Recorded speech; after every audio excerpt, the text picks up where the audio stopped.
As President Bola Tinubu unveils his ambitious Nigeria First policy, amid a flurry of federal approvals worth billions, one can't help but ask, are we witnessing the dawn of an economic renaissance or just another government slogan destined for the graveyard of unfulfilled promises? Similar initiatives like the Rebranding Nigerian project are still fresh in the mind, programs that sought to whip up and engender patriotic fervor among the citizens, and we practically faded away after the initial wave of excitement. Will Tinubu's Nigeria First policy break the jinx? How willing will majority of Nigerians be to go to war with this president, considering the perception that his economic policies and impact on national life over the past 2 years have been considered difficult by the people? The Senate this past Wednesday passed 2 of the 4 tax reform bills proposed by President Bola Tinubu. The 2 bills passed were the Nigeria Revenue Service Establishment Bill and the Nigerian Tax Administration Bill.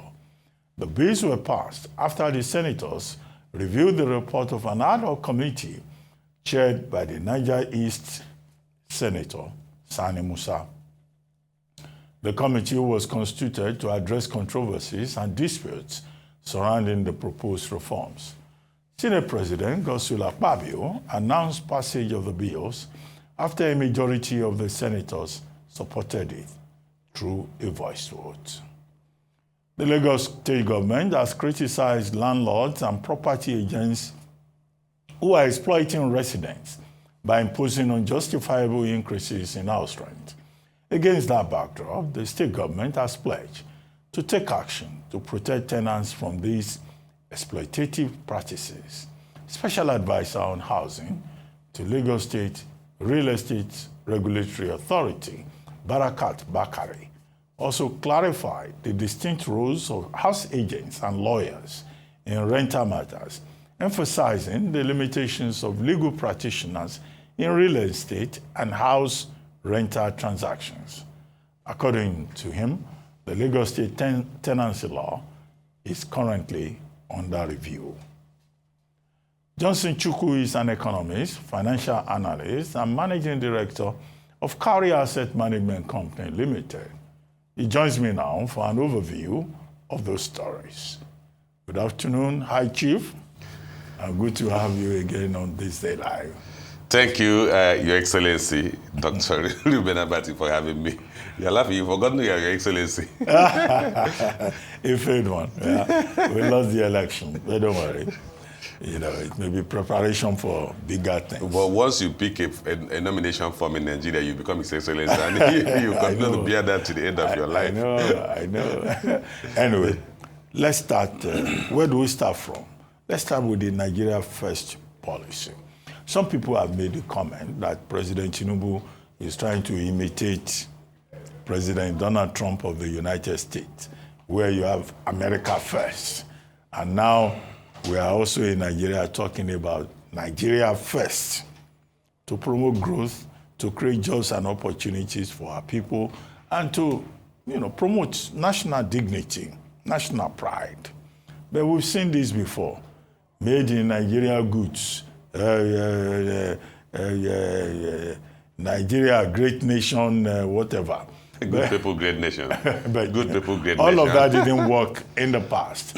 But on paper, if you look at the details, some of the 10 points about what they want to achieve, sounds nice, but do you think this will go the way of past similar initiatives?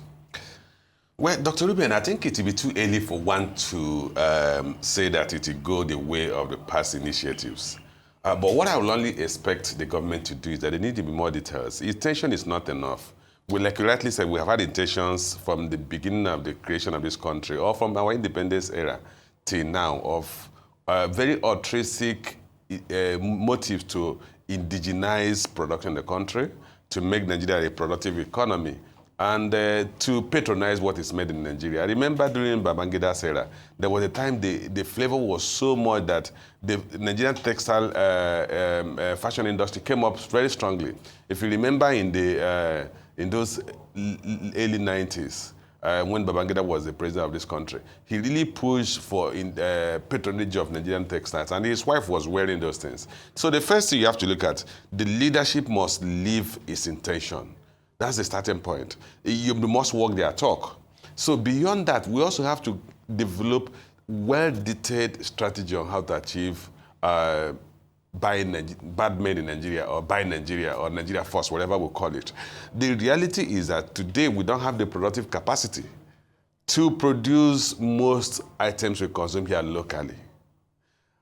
And until we build that productive capacity, there must be, we have done import substitution, you remember the past.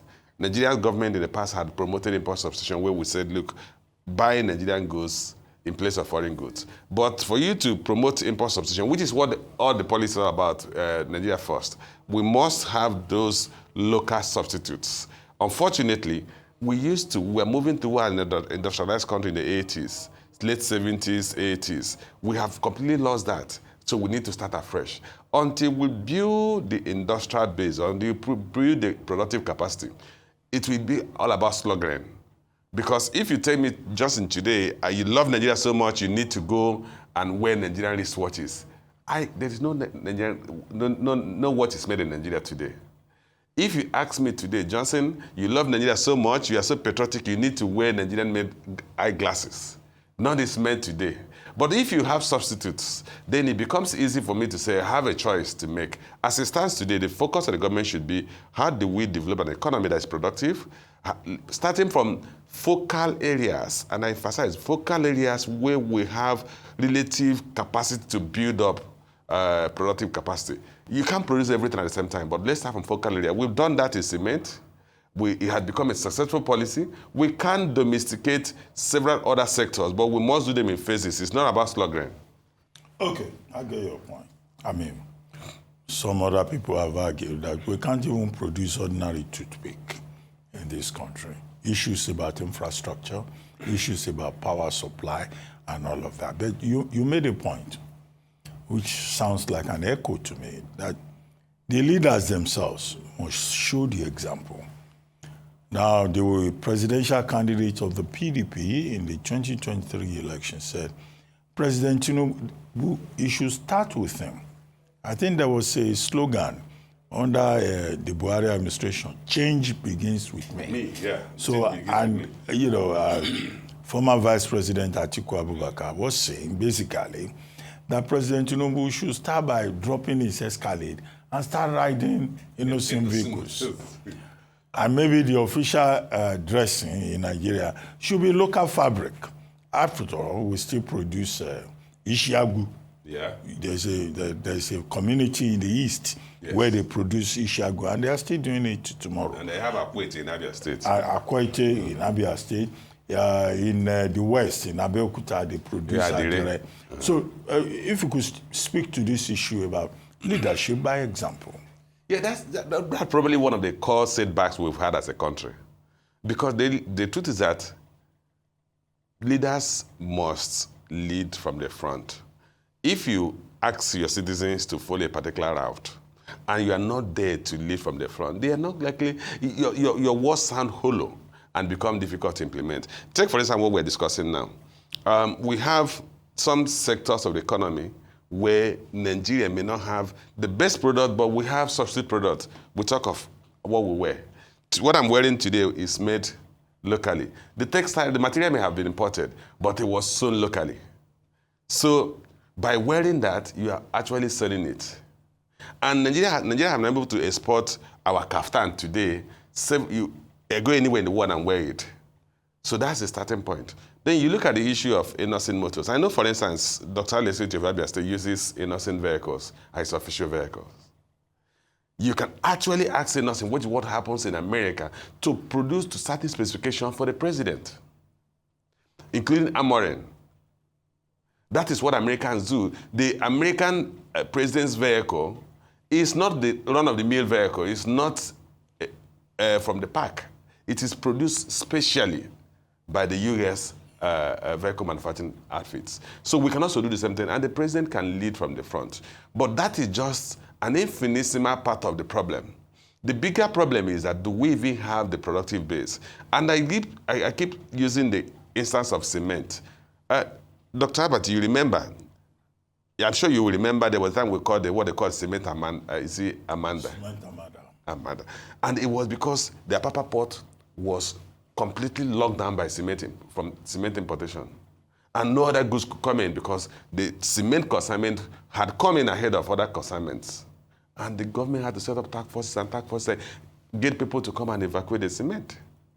That same industry, that some subsector, where Nigeria was importing 100% of its consumption, we are now a net exporter of cement because a policy was developed by the President Obasanjo government, ferociously and implemented, and it was phased. There was a time they said, look, you can only bring in bulk cement, but for you to even bring in bulk cement, you need to show evidence that you are setting up a cement factory. And then those who had cement factory in the process of setting up, we are giving license to bring in bulk cement. Subsequently, there was a timeline to say, look, after this time, you can no longer bring in bulk cement. All the cement must be bagged here and produced and bagged here. And ultimately, we've gotten to that point. The pronouncement made at the presidency should also be phased. And I'm very clear, we should have, which sector should we focus on? Maybe identify 5 sectors. Then those sectors, what incentive do you need to create for those operators in that sector? Is it going to be tax holidays? Beyond tax holidays, are you going to give them soft loans? Then you now create barriers for people who are going to bring in finished goods in those sectors. Okay. And then you specify a timeline for full capacity development before you lock down on importation of that product. Okay. Should those critical 5 sectors that you say government can identify and isolate as the beginning point, should those sectors include the health sector? Because Nigerians say the Tinubu administration is talking about local content, but every time we hear that the president has gone abroad for medical checkup, one governor is in Saudi Arabia for medical checkup, shouldn't local content also include the health infrastructure? Well, Ruben, is a very complex issue when you talk of health matters. In the first place, our health sector has suffered a lot of brain drain. Good thing today, because of the delays in countries like England in getting medical attention, we're having a reverse flow of medical tourism. So what the government needs to do is to support the tertiary medical sector. And when I talk about the tertiary medical sector, I'm talking of sectors that focus on very uncommon illnesses or sicknesses. Then while we strengthen our primary health care, the problem is always that when the primary health care is weak, which is what we have today, minor issues degenerate into secondary and complex issue and becomes very difficult. So today, the government must focus on address the issue of primary health care, which today we still have the medical team to handle. Then secondary health care. For the tertiary institutions, that's where we need incentives. But I will not sit here and say, look, the government should legislate against people seeking for medical assistance or medical treatment outside the country. The simple reason is this: there are some unique afflictions, if I have to use that word, that you don't have the competence here, and you may not have the competence immediately. So you're not going to sit back and see maybe the president die of a treatable disease that could be treated in France or anywhere. But what, if I were the president, what I would do is that, because he's the highest authority, is to domesticate those skills here, because he's in the position to do that. But it's not something you say overnight, we'll lock the gate, and then nobody should go outside. Okay, there was something also about foreign procurement, for example, of staff.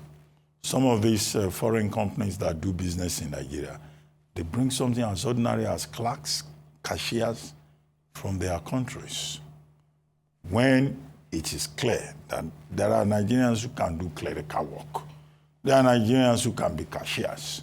Although I remember one famous incident where, one company decided that no Nigerian must work in the account section when they discovered that the Nigerians were making away with, company funds. But, this is all about foreign procurement. We have companies in this country that bring bitumen from their countries, bring all other kinds of things from their countries that are even readily available here.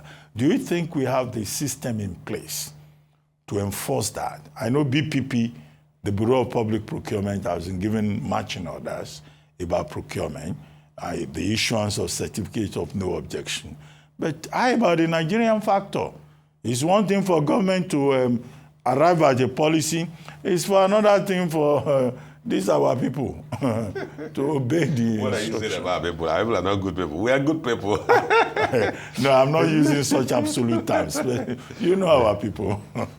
Okay, Dr. Abati, the reality is that we have governance structures that are supposed to control and regulate those things. Take, for instance, the issue of bringing clerks or bringing in people to do what jobs that can easily be done by Nigerians. You have the expatriate quota policy under the Nigerian Immigration Services. So how do those people get approvals? So it simply means we have weaknesses in our own regulatory organs that allow for such abuses. That's one aspect of it. The second aspect of it is that when we are willing, when we are ready to start developing, we will develop a comprehensive growth economic development plan. That economic development plan will include development of skilled labor that will support the sectors that we want to develop, which is why I said we can start with 5 sectors and focus on what do we need to do that, develop those sectors. Take, for instance, the issue of basic artisans, mason people, bricklayers, tilers. Today, you realize that most of these artisans are coming from neighboring West African countries because the skills in Nigeria are actually weaker than the quality of skills that these people go through formal training, formal technical education. We used to have technical education up to the 80s and maybe early 90s. Those schools, most of them have actually been closed down, where we were training people on carpentry, training people on mason, training people on basic artisanal work. But today, we no longer have that. So some of the problem we're having is because there is actually a genuine skill gap. And when that genuine skill gap exists, and the foreign business person or the foreign operator who has come to establish here find that the gap is yawning, they will now find ways to circuit our regulatory organs and bring in people to do what other people cannot do effectively and efficiently. So we need to also look at how do we train the skills. And like I said, as a country, we have not really started the process of development or productive economic agenda. When we start that, we must have what is our educational system churning out. Are they churning out the appropriate skills we need to support the an industrialized country? Today, we don't have that. Okay, let's talk about tax bills, which I think is an achievement for the Presidential Committee on Fiscal Policy and Tax Reforms, led by Taiwo Oyedele. Now, there was so much controversy last year, about 7 months ago, with governors of the North and other stakeholders from the North saying, oh, this was anti-North.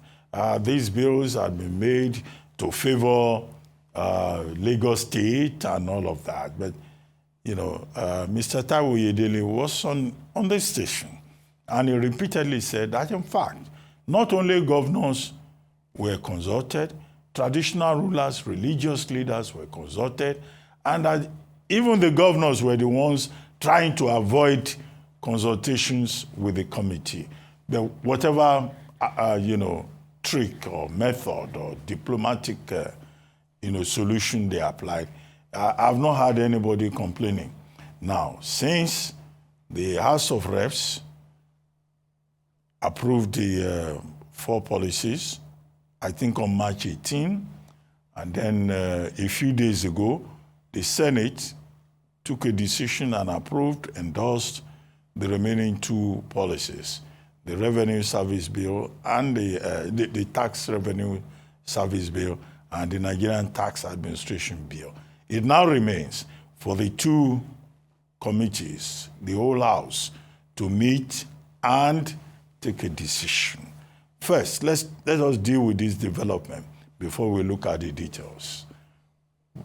How triumphant should the president be? Because the president had said part of its objective is to reform the tax system, the fiscal system, to generate more revenue, to widen the tax base. Well, Ruben, what I would say is that I can only liken it to the Petroleum Industry Act that went through a convoluted approval process, lasted there for years. But interestingly, this one was much faster than the Petroleum Industry Act. That one took 20 years. Exactly. But what I would say is that I must commend Taiwo and his team for whatever negotiation skills they deployed. Of course, you know Nigeria's uniqueness is that you have multiple negotiation tools available to the government. It could be coercion. Such as? It could be coercion, it could be persuasion, it could be inducement or incentives. And there are multiple. We all know this for the fact. So whatever method they adopted, what matters is that they've been able to achieve a general consensus, because, like you said, they will not have any whimper of objection to the bills.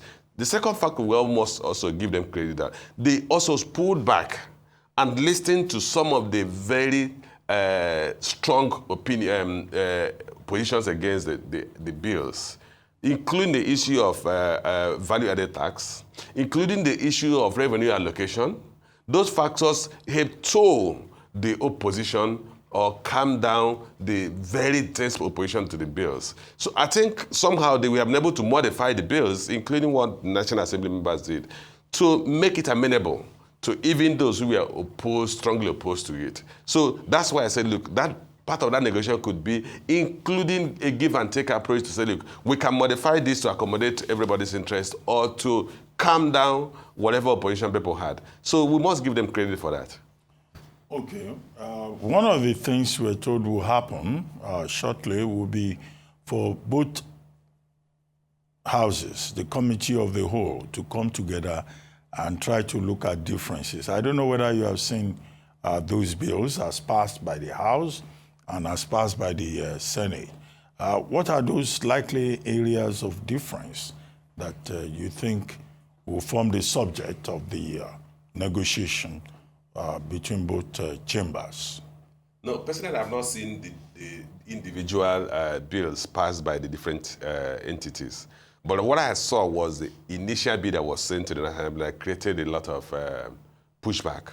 And some of the amendments that have taken place, including, like I said, the issue of value-added tax, which has been sustained at 7.5%, the issue of revenue allocation, state of origin, state where consumption takes place and where production takes place. That has also been adjusted. The issues around a joint tax board, I think there's also been some modifications. And the initial concept of having a single tax regulatory body that will also encompass regulation of the state tax authorities, I think that has also been modified. But I think whatever could be the differences between the bills passed by the two arms of the National Assembly will be very insignificant, that the harmonization process should be very smooth. I don't think there's any major areas of divergence between the bills passed by the Senate and the bills passed by the House of Representatives. So I believe in a matter of few days, we should have a harmonized bill that should be available for the President to sign into law. Okay, the Federal Inland Revenue Service is now to be replaced by the Nigeria Revenue Service. How important is this? Nomenclature or some kind of structural far-reaching adjustment? You know, when they called the Nigeria Revenue Service, the intention then was that it will also regulate all taxes. So, but I think that aspect of regulating the state tax boards have been taken out. So its job will still remain largely what the Federal Inland Revenue Service was doing. But remember, the laws are not static. So maybe in due course, there may still be a need to have a unified tax revenue regulatory agency. And I think there is also issues around what revenues are coming to the airport. Remember that initially, some of the laws, the initial proposal was revenues related to the Nigerian Ports Authority and some agents, government-owned enterprises should come to the control of the revenue agency, Nigerian Revenue Agency. But I don't know, because like I said, I've not seen the final bill. I don't think some of those, because there was also pushback about consolidating all government revenues into the Nigerian Revenue Agency Authority. So if those ones have been taken out, then we may end up with substantially the revenues that we are previously controlling. But ultimately, we should continue to move towards a single regulator so that we harmonize taxes. And that is very critical because, Dr. Abati, we have multiple taxes that part of the intention of these new laws are meant to harmonize. I'll give you a live example. Financial Reporting Council of Nigeria came up this year with a regulation that required businesses that want to file their end of year annual returns to pay tax, to pay for services based on their revenue, a percentage of their revenue, not recognizing that the company can actually make so much revenue, make losses at the end of the day. So if you begin to tax revenue, it is unconscionable that somebody will sit back and say, we will tax revenue as part of your annual fees to a government agency whose job is just to receive the audited financial statement and make sure you comply with financial reporting standards. When you are paying taxes, you are paying your corporate tax, you are paying your education tax, you are paying your ITEF levy, you are paying your NSITEF contribution, and then another government body comes and imposes another thing on the top line. And you know the top line could be very huge. Yeah. So if we have a harmonized revenue regulatory authority, such things will not be coming up. Okay. VAT. You mentioned value-added tax, which is a major part of this review that has been done. Now, VAT has been retained at 7.5%. Now, the sharing formula has been revised. Now, the federal government will give 50%. That share by the federal government will be shared among all the states. There will be 20% that is based on population. And now there's another 30% that is based on place of consumption. Now, how fair do you think that sharing formula is? Well, I think it's fair enough. And why do I say it's fair enough? If you look at the side effect or the cost of consumption of any product or service is domesticated where the consumption takes place. For instance, if you take, for instance, alcohol, which is not consumed in some segments, some regions of the country, or not encouraged to be consumed, alcohol could lead to a drunkard, somebody becoming a drunkard. It is a state government where the drunkard is that will rehabilitate the person. So it is one state where there are drunkards, in case you know. Ogun State, your home state. We don't have drunkards in Ogun State. We are very sober people in Ogun State. We are just about to host the National Sports Festival. We're going to deliver. The quantity of alcohol that will be destroyed there. So in effect, every consumption has what you may call wastages, including managing refuge. Most things you consume are packaged. The covering of the package is discarded. Somebody has to manage that refuge. So there is a cost of consumption. And that state where the consumption takes place should get the benefit of the resources they will use to manage the fallout of whatever is consumed. No matter how good any product is, it will have byproducts which has to be managed. That's one factor. The other 20%, which is based on population, is also saying, look, the burden of development is largely based on the number of people in each locality.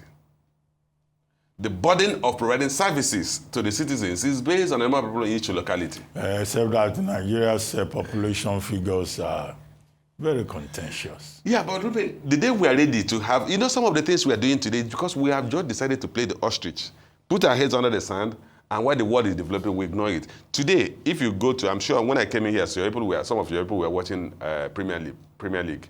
What did they do? At any point in time, you ask the Premier League administrator, how many people are in the stadium? They will use technology to tell you how many people are in the stadium. Mm-hmm. So why can't we count? It doesn't. We have biometric. We have all sorts of technology that are unique to each individual. And we have the last census was in 2006. We have been postponed. We're supposed to have it every 10 years. Next year will be 2026. That's 20 years that we've not had census. What is the complexity about having census? But that's by the way. But the key thing is that population is a critical requirement to determine what level of resources are required to support the community. And I think giving 20% is fair. And then the other 50%, which will be shared with the 3 tiers of government, is maybe based on other existing revenue sharing formula. Federal government gets, I think, 42 or 48%. The state government gets at something percent. The local government get about 20 or 18%. So, but I think it is reasonably fair, which is also why we have not had any complaint against it. Because if the people who were complaining initially, one of the major challenges we had in the initial bill. And I think those people who've been complaining against have accepted that this is a fair and equitable way to distribute VAT. Okay, Hi Chief, before I let you go, final question. This has to do with what the Special Advisor Housing in Lagos State said on television, not Arise News, yesterday. Namely that the Lagos State government is going to revise tenancy laws, the Lagos State tenancy law, to make sure that landlords and their agents do not arbitrarily increase rates, housing rent. We know there are many landlords who say, well, you know, this house is an investment and they need to draw profit from it. Even if the building was built at a time when they used to sell cement for 10 naira per bag. But now they will quote the current rate. But some of them will say, come and pay 5 years. Some will say, come and pay, 10 years if you can afford it, as if it's a ballot, As a landlord yourself in Lagos State, do you think that this is fair to landlords who are trying to beat inflation, who are trying to survive? And what do you think the tenancy laws should look at? Well, what I would say, I advise the Lagos State government, they need to develop a more resourceful way to deal with the issue of increasing house tenancy rates. Simple reason is that every landlord will look at either replacement costs or increase in cost of living. And also look at even renovation costs. When you have a tenant in your house and the tenant has stayed there for 3, 4, 5 years and they exit the house, the level of innovation, you're going to buy cement afresh, you're going to buy paint afresh, you will see cracks. And even at that, every house has its own natural decay process, natural process of aging, which you have to maintain it. Even if when you are occupying yourself, owner-occupier properties, if you do not maintain your property, over time it will become useless to live in, it will become derelict. So the Lagos State government, what the government should do is to find ways of developing low-cost housing estate. The one governor that did that exceedingly was Lateef Jakonde. I mean, when I was an undergraduate here, we still had Jakonde estates every part of Lagos.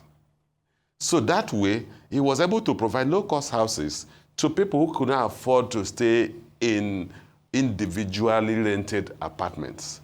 Or you also introduce what they have in England, where if you are developing an estate, you must carve out a percentage of that estate for what they call council flats or council properties. Those are sold at materially lower prices or rented out to those who cannot afford to pay commercial rates. So you demarcate your estate and you must allocate a percentage to council. So that way, you are able to have a strategy that will encourage people to build for low cost, well as also build commercially. The reality is that the cost of cement has doubled or tripled over the past 1 or 2 years. The cost of construction has tripled, but most importantly, the cost of land. Dr. Abati, if you look at, I asked a friend of mine, how much is the cost of land in Lekki Phase 1 today? They told me it's close to 700, 800 million naira. It used to be a couple of years ago, 20-something million. So if you buy that single 1,000 square meters for 800 to 1 billion naira, and you build, let's even assume 10 flats, automatically, the cost of land per flat, if you buy 1 billion, is 100 million naira. And then we're not talking about the cost of construction. So are you going to do that and hand it out to somebody at 500,000 a month? So government must develop part of the properties and also have a policy that will de-risk real estate development and create some level of incentive for those who are developing to allow for low-cost development integrated into high-cost development areas. Very good. I agree with you. You cannot be more correct. Thank you very much for joining us on This Day Live, the Sunday Talk Show.